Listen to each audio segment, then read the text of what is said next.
Peateid USA presidendi suust tulnud solvangutest tsiteerivad laialdaselt nii Araabia meedia, Hamasi meedia kui ka Iraani meedia, tuues seda tõendina, et vaadake, meie mitte-islami rivaalid kaklevad omavahel. Nad ei suuda isegi omavahel kokkuleppele jõuda ja seepärast me võidamegi.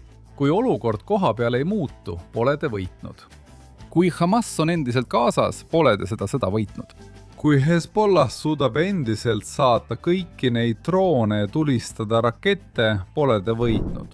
Tere tulemast tagasi meie Lähis-Idasse, Al-Shakl Al-Sadlana. Khalid Abu Taimi, mu kallis sõber, räägin sinuga New Yorgist, kus meil just toimus tervitus Iisraelile paraad. Hetkel.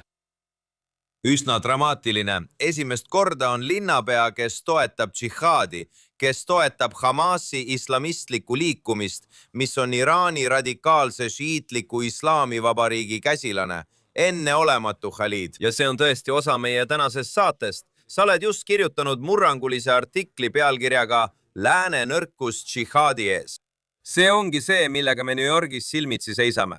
Me seisame sellega silmitsi kogu Ameerika Ühendriikides, Euroopas ja vabal maailmal. Me oleme väga tõsises olukorras džihaadi ees kogu Lähis-Idas ja see tungib ka lääne ühiskonda. Khalid, kuidas sina seda nõrkust näed?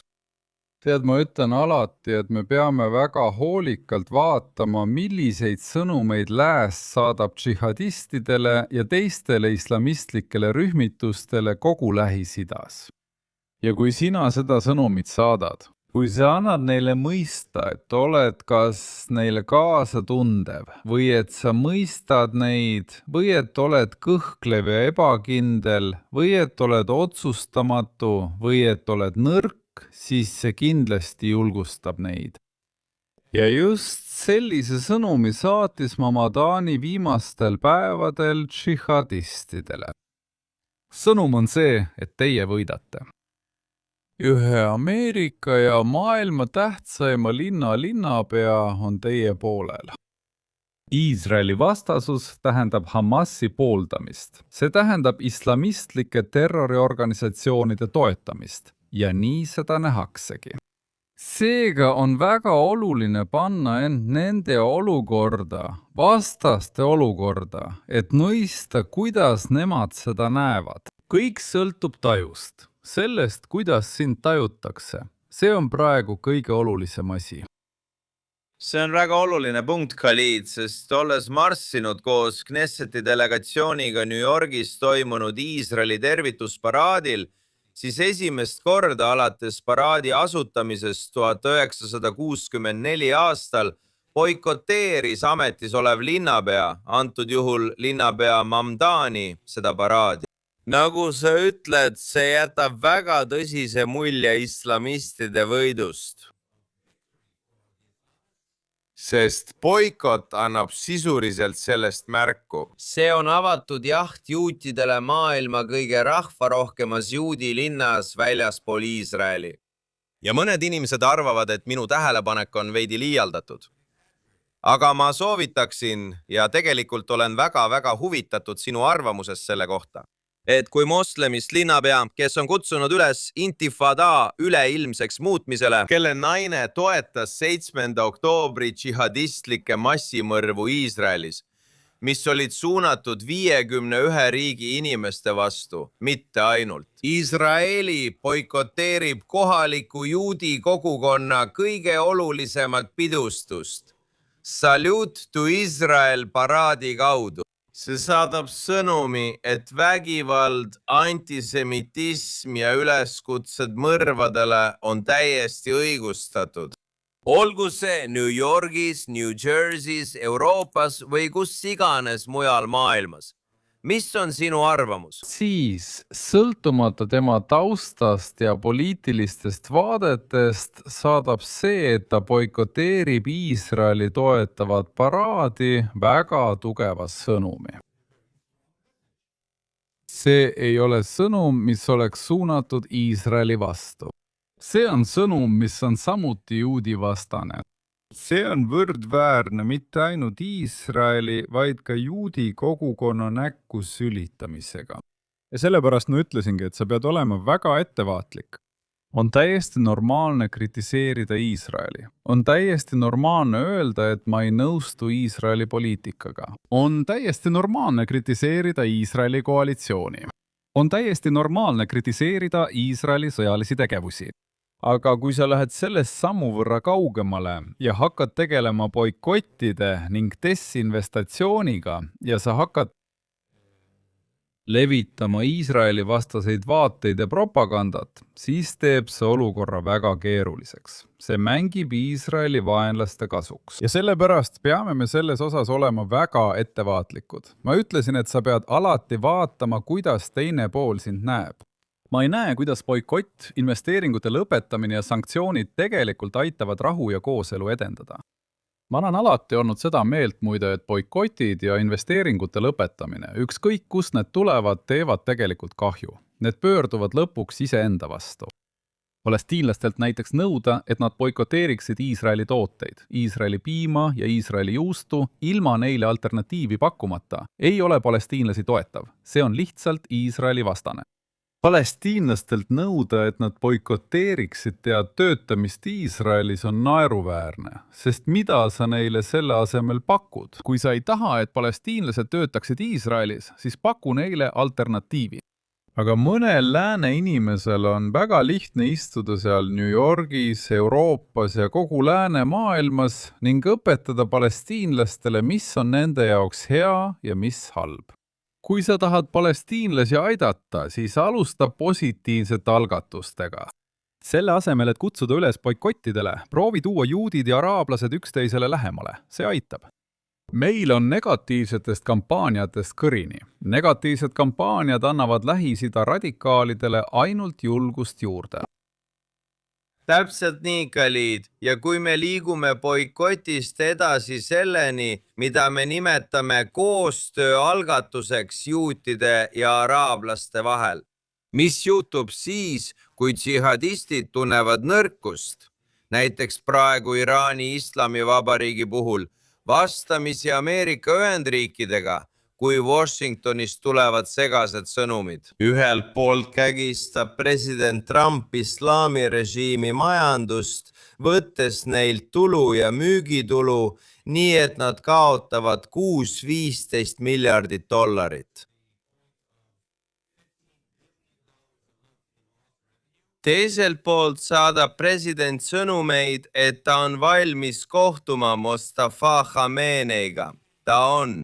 Tema enda sõnul Truth Socialis ja oma X-kontol on ta valmis kohtuma Hezbollah'ga. Ta oli ühenduses oma Ballah juhtidega kaudselt. Ja samas lauses ütles ta, et palus Netanyahul, peaminister Netanyahul, mitte rünnata Tahia linnaosa ja too nõustus. See kõik jätab Iraani režiimile nõrkuse mulje. Täpselt nii, Dan. See, mida me praegu näeme, on teater. Sest iraanlased ja nende käsilased vaatavad neid vastuolulisi sõnumeid Trumpilt. Nad näevad presidenti, kes on väga kõhklev. Nad näevad presidenti, kes hommikul ütleb üht ja õhtul ütleb teist, täiesti erinevat asja. Nad näevad presidenti, kes annab palju tühje lubadusi. Nad näevad presidenti, kes ründab avalikult ja avalikkuse ees. Tead küll, Ameerika kõige tähtsama liitlase peaministrit. Ja nad ütlevad, et hõõruvad rahulolevalt käsi öeldes, see on imeline. Tead küll, see tegelikult aitab meid. See tegelikult näitab, et me võidame. See näitab, et tead küll, Ameerika on nõrk. See, mida me praegu näeme, ei kahjusta tegelikult Ameerika usaldusväärsust Lähis-Idas. Kui sa tahad sõda alustada, pead sellega lõpetama. Ja sa ei saa lihtsalt kõiki rindeid avatuna hoida ja võitu kuulutada.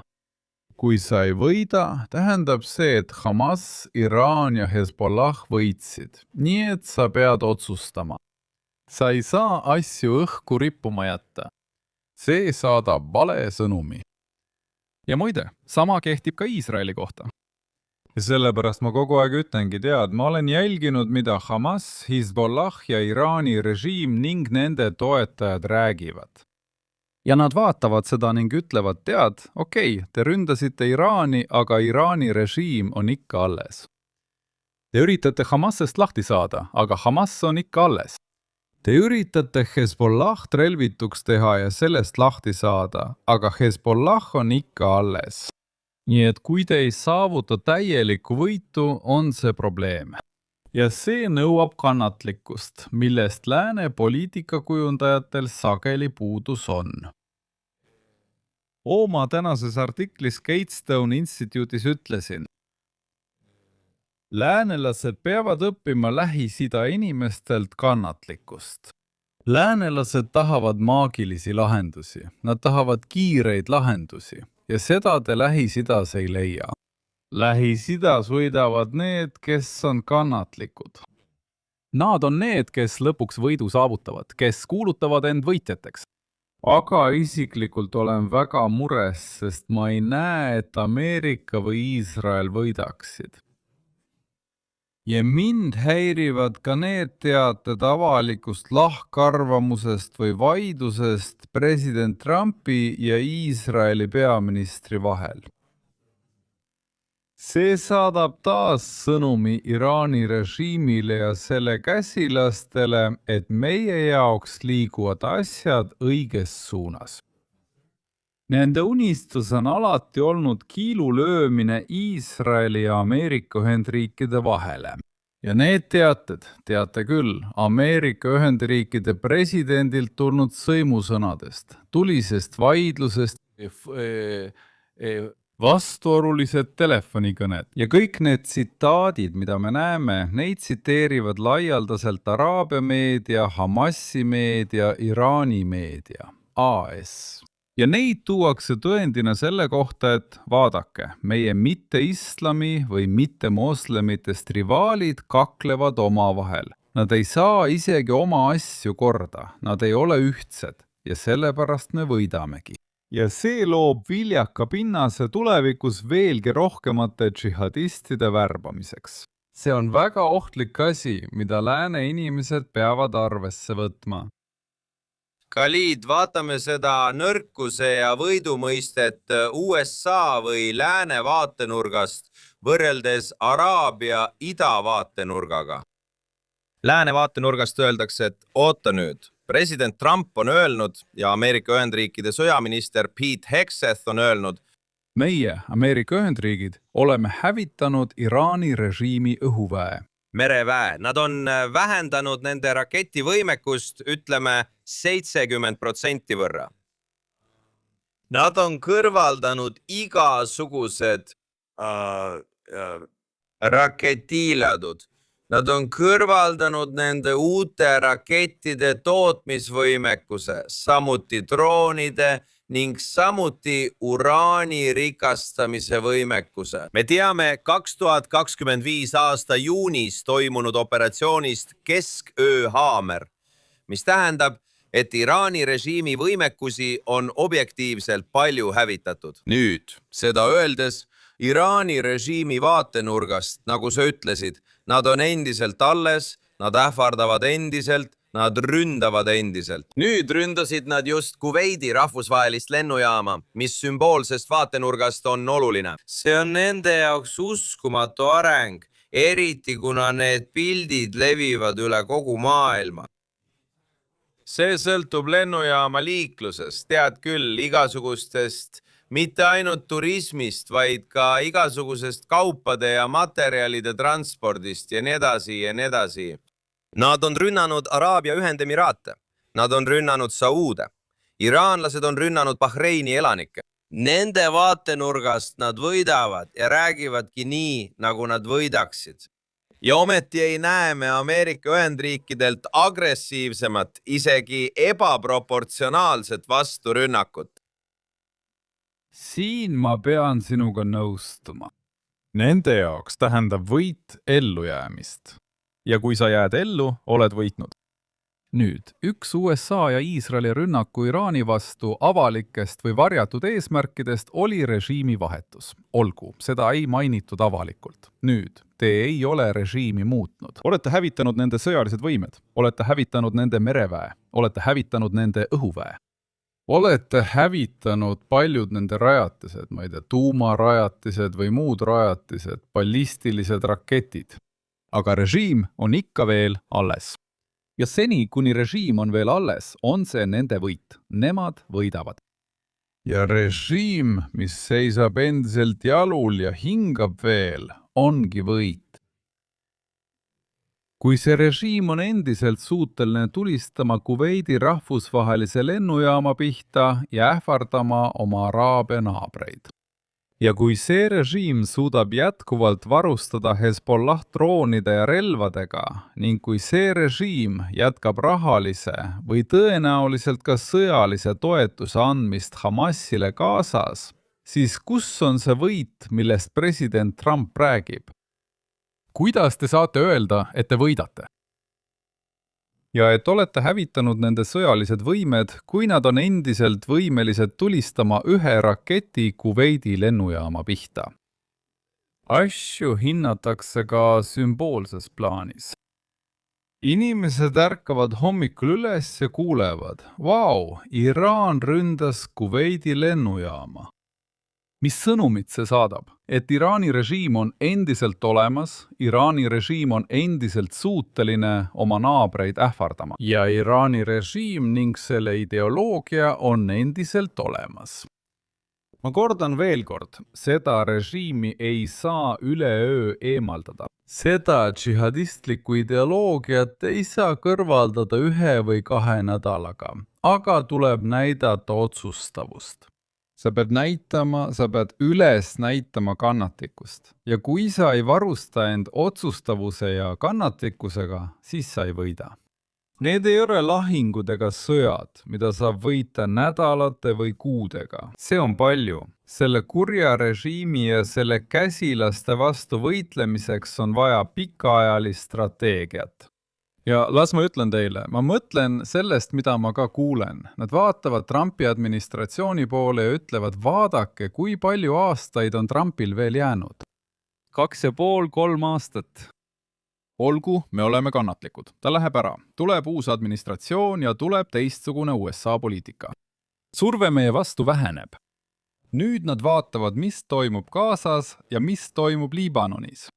Mitu korda meile öeldi, et tead, rahunõukogu töötab selle nimel, et Hamas relvituks teha. Rahunõukogu avaldab Hamasile survet, et lubada teistsugusel valitsusel midagi, mida nimetatakse tehnokraatlikuks valitsuseks Gazas võimu üle võtta.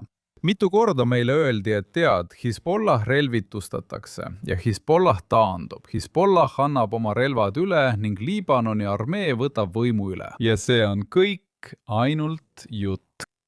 Kui olukord koha peal ei muutu, siis sa ei ole võitnud. Kui Hamas on endiselt Gazas, isegi kui ta kontrollib vaid 1% Gazast, siis sa ei ole seda sõda võitnud. Kui Hezbollah on endiselt võimeline saatma kõiki neid droone ja tulistama rakette Põhja-Iisraeli pihta, siis vabandust, sa ei ole võitnud.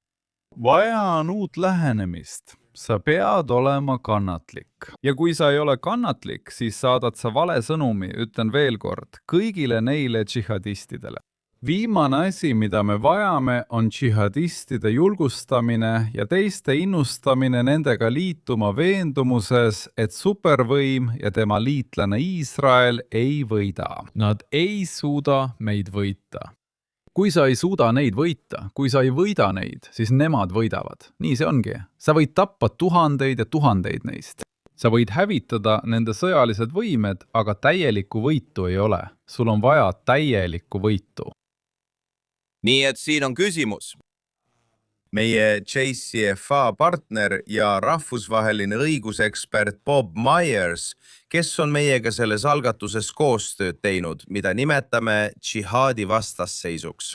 Ta on rahvusvaheliste islami asjade ekspert ja on seda öelnud. Me pead vaatama Koraani ja islami äärmuslikke tõlgendusi nii radikaalses šiitlikus kui ka radikaalses sunniitlikus versioonis.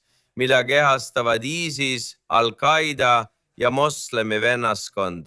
Kui me vaatame Iraani teoloogilisest vaatenurgast, nende DNA ja missioon on eksportida islami radikaalset šiitlikku revolutsiooni, et põhjustada oma messiase Mahdi 12. varjatud imaami taasilmumist. Ja see on väga oluline. See ei ole lihtsalt akadeemiline arutlus esatoloogia üle ega maailma lõpus stsenaarium, aga mis neid juhib ja toidab, on sügav religioosselt ajendatud pühendumus, otsusekindlus ja visadus põhjustada maailma lõpu vägivaldne stsenaarium. Ja ma tahtsin teada saada sinu arvamust Iraani vaatenurgast, režiimi, islami revolutsiooni kaardiväe, ajatolla vaatenurgast.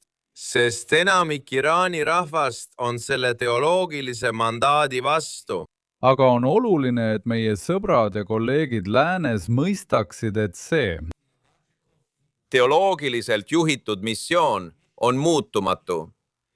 See on midagi, mis on läänes tundmatu. Ja see iseloomustab tõesti nende täielikku pühendumust, visadust ja võimet veenda end maailmas, et nad liiguvad messiaanliku tulemuse poole. Tead siis, viimased 47 aastat on islami revolutsiooni peamine strateegia või eesmärk olnud islami revolutsiooni eksportimine naaberriikidesse, eelkõige ümbritsevatesse Araabia ja islamiriikidesse. Nüüd Iraan või Iraani režiim, ütleme nii, neil on oma tõlgendus või oma versioon sellest, sellest. Islamist, islami õpetustest ja sellest, kuhu asjad peaksid liikuma. Nagu sa ütlesid, Iraan esindab šiite moslemite seas vastandina sunniitlikule maailmale. Ja Jalamis on šiid tuntud kui palju äärmuslikumad ja palju järeleandmatumad või palju kompromissitumad. Ja see on viimaste sajandite jooksul loonud hõõrdumist ja pingeid sunniitide ja šiide vahel. Siis on midagi, mis neid ühendab. Ja see pole midagi ideoloogilist, see pole midagi religioosset. Mis neid ühendab, on tunne, et neid ründavad mitte islami jõud, lääne suurriigid, kes nende silmis on islami vastased ja vihkavad moslemeid üldiselt.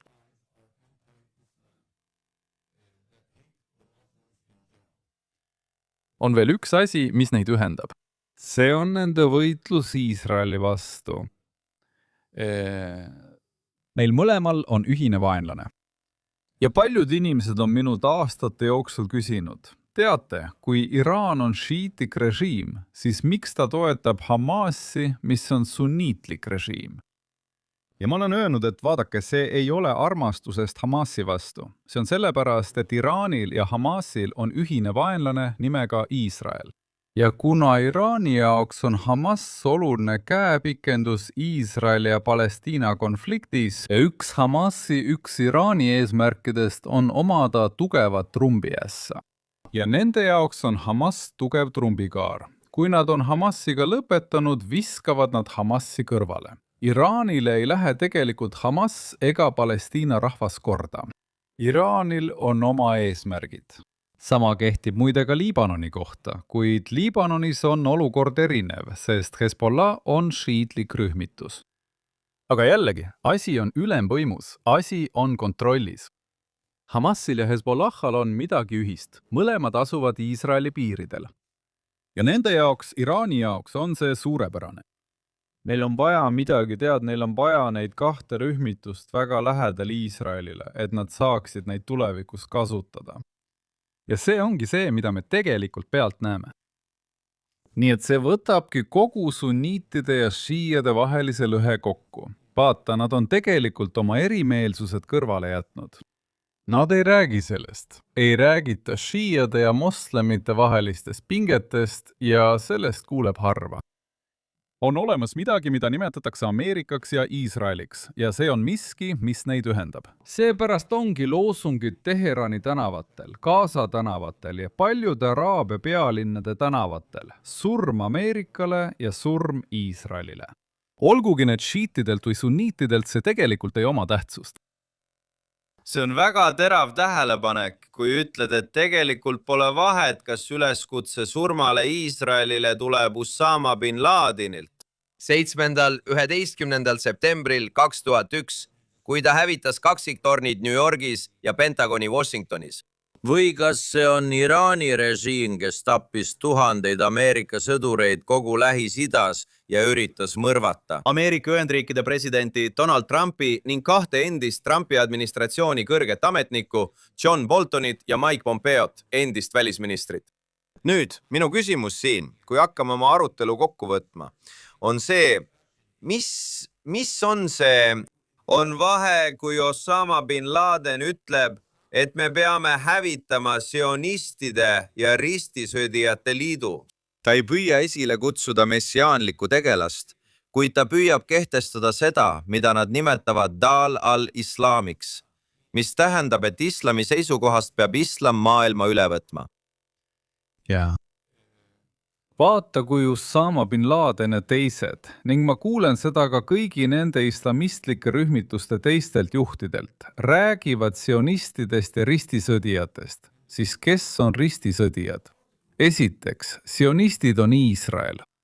Ristisõdijad on need, kes ei ole juudid ega moslemid, kuid toetavad Iisraeli ja juute, ehk siis selles kontekstis sioniste. Ja Osama bin Ladeni ning nende islamistlike rühmituste jaoks on minu vaenlase sõbrad ka minu vaenlased. Nad näevad Ameerikat vaenlasena, kuna Ameerika toetab Iisraeli. Nad on juba ammu öelnud, et kui Ameerikat poleks, oleksime suutnud Iisraeli hävitada. Nad näevad Ameerikat ja läänt takistusena oma džihaadi ees, mille eesmärk on Iisraeli hävitamine. Ja see on üks põhjusi, miks nad näevad võitlust mitte ainult Iisraeli vastu. Ja taas tulles tagasi sinu mõtte juurde, kui vaadata suuremat pilti. See puudutab nende islami versiooni levitamist mitte ainult Araabia ja moslemiriikidesse, vaid ka ülejäänud maailma ning teiste sundimist alluma või islamisse pöörduma. Need inimesed elavad endiselt prohvet Muhamedi ajastus, pidades lahinguid mitte moslemite ehk uskmatute vastu, et levitada islamit ja luua islami kalifaati. See on lõppeesmärk. Nad kujutavad ette maailma, kus kõik elavad kaliifi võimu all. Moslemitest valitseja all ja kus mõnel mittemoslemil võib lubada elada vähemusena selles riigis, kuid peamine eesmärk peaks olema nende kõigi pööramine islamisse. Nii nad näevadki asju. See on see, millesse nad tõeliselt usuvad. See on strateegia ja see on ideoloogia, millest me räägime. Ja taas, pole vahet, kas see on šiia või sunnit. See on ühine veendumus, millesse nad tugevalt usuvad ja millele nad on pühendunud. Nii et viimane küsimus.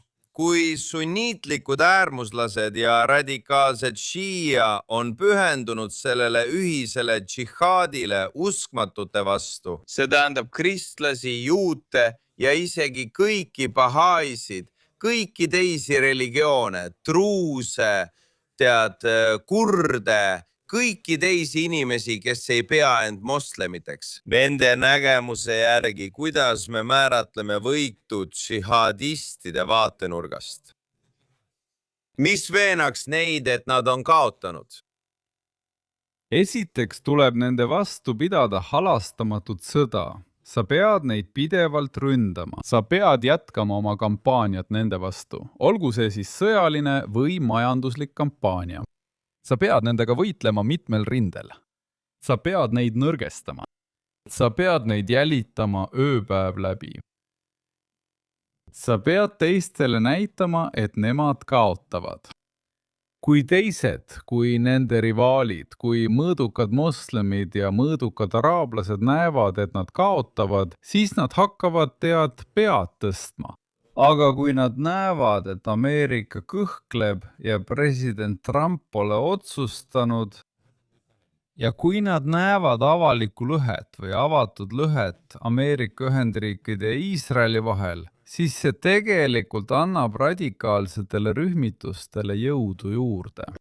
Ja see saadab sõnumi Araabia ja moslemi maailma radikaalide vastastele rühmitustele, et tead, Ameerika ja Iisrael on väga nõrgad.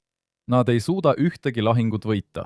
Nad peavad mõttetuid sõdu, mis ei saavuta midagi. Ja seda peame arvesse võtma, kui räägime sellest konfliktist.